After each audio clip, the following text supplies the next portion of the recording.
The book of Acts, chapter 28, verses 1 through 16. Paul ashore on Malta. Once safely on shore, we found out that the island was called Malta. The islanders showed us unusual kindness.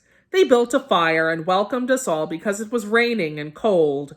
Paul gathered a pile of brushwood, and as he put it on the fire, a viper, driven out by the heat, fastened itself on his hand.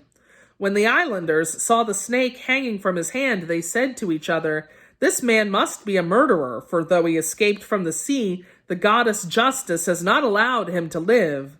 But Paul shook the snake off into the fire and suffered no ill effects.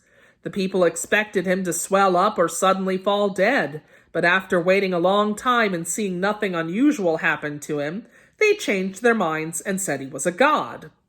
There was an estate nearby that belonged to Publius, the chief official of the island. He welcomed us to his home and showed us generous hospitality for 3 days.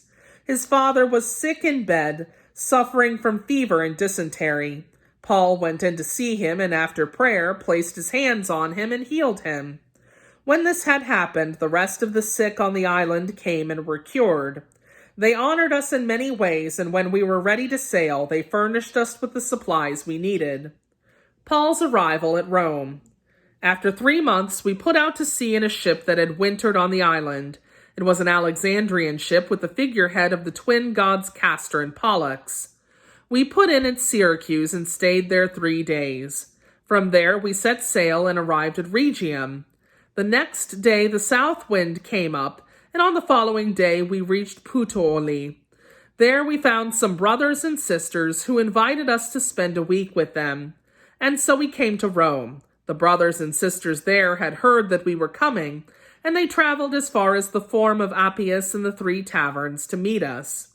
At the sight of these people, Paul thanked God and was encouraged.